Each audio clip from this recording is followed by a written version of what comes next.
Hello guys, Malzats here, and today the new Apex Legends trailer dropped, so I thought we'd just go over a little bit, starting with right here. As you can see in this freeze frame, there is a new loot type bin, so it's going to be pretty interesting.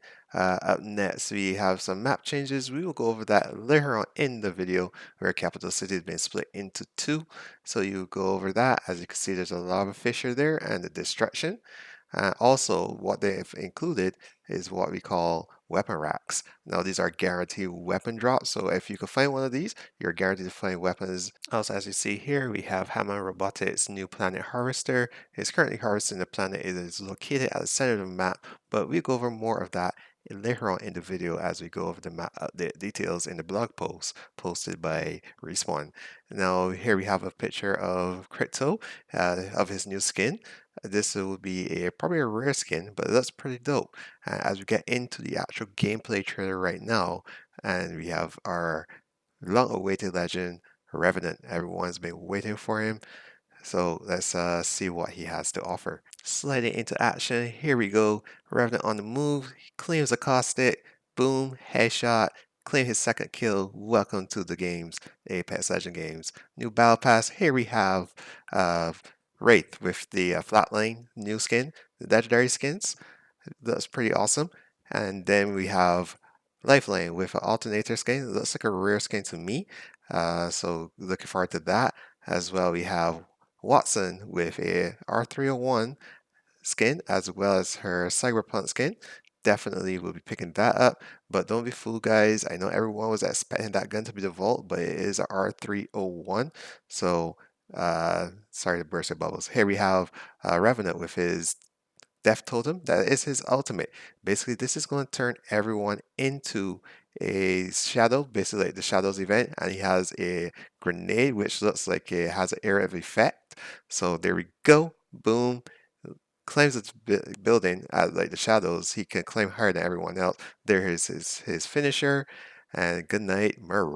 With the new map change, we will be offering a lot more range of play, new positions to take advantage of, and other stuff. New weapon, the Sentinel, looks like it charges with a shield battery, and its bolt action should be a one-shot kill. Excited to try this out tomorrow, so look out for that video as we go more in depth. As we have Pathfinder sliding in, we got a couple of endings here. We should be coming to the end of the trailer, and here we have Revenant legendary skin. That hitbox looks nightmarish like the Pathfinders.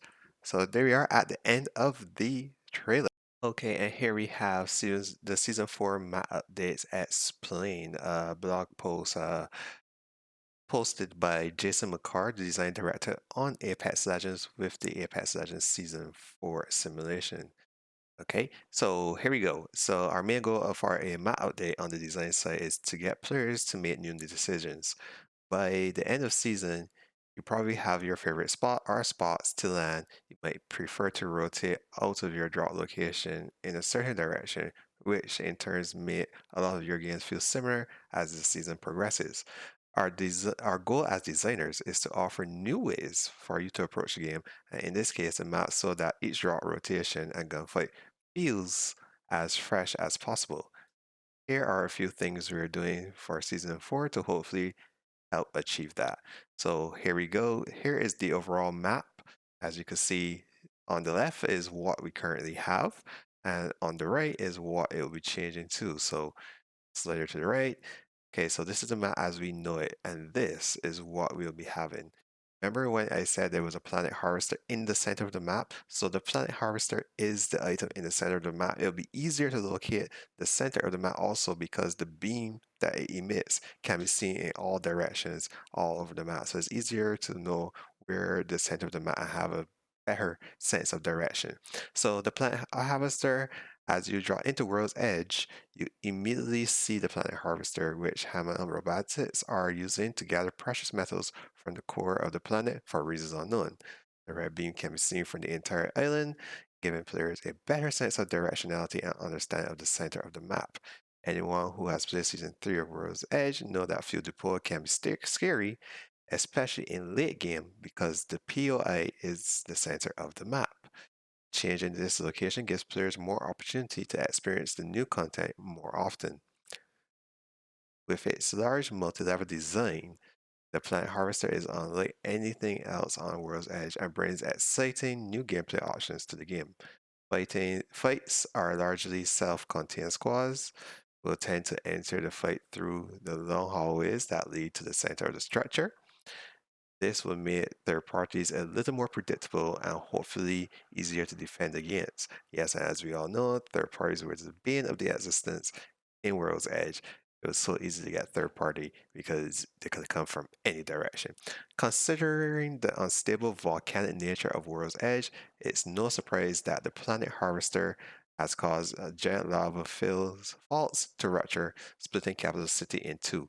So here we have Capital City before Capital City with a huge split from the lava fissure. And looks like it's been thoroughly thawed out as well. So the Capital City splits in two. Capital City was the biggest point of interest in season 3. It was basically the new skeleton, getting the most action right out of the ship by sending the fissure straight through Capital City and creating one dead space in between, swallowing up one of the construction buildings as well. We essentially split the area into two separate zones for our players to land in and loot, Fragment East and Fragment West. The large fissure can only be crossed in two locations, a zip line or a fallen skyscraper bridge. This allows teams some breathing room to control one side after the drop, reducing the risk of running into third parties from the other side of the city. In Is the construction site too hot for you? Land in Fragment East and use a Watson or Caustic to control the choke points for extra security. Of course, Pathfinder and Octane can both use their ultimates to get their teams across at any location. Okay, so then we have the updraft. The original design of the new Fisher had players drop to their death if they had the misfortune of missing a jump. We wanted this gap to matter. Our players to fight across to control the bridges as the only way across. This lets certain legends shine. Pathfinder slash Octane for crossing, Caustic slash Watson for defending. So they're creating a use for multiple for different legends, making them more viable and created some intense firefights when the ring was approaching. The problem was a fatal fall felt too punishing. The last thing we wanted was players avoiding the new map changes because they had an unfair experience. Now, if you jump into the fissure, it cuts through Capital City. You'll slowly be carried back up from the heated pressurized air and allowed to course across and land on the other side. This is to balance by two things. First, you take 25 damage from the intense heat and ember floating inside. This is consistent amount of damage every time you drop back down. Second, you travel very slowly in third person while moving in the updraft. You are essentially a flying loop pinata for any nearby enemy, so that means you're pretty much defenseless. Competitive integrity is always a big factor while designing new features, and our main concern with this feature was allowing players to escape fights they are losing by sliding into the feature and sailing away. We think the damage and slower raise make players respect the gap well in a firefight, while in calmer moments allowing players to have fun and experiment with the new space without the risk of immediate death. And then we have the survey camp. So if you remember survey camp, this existed right outside the capital city. So this is what it looks like before. This is what it will look like after.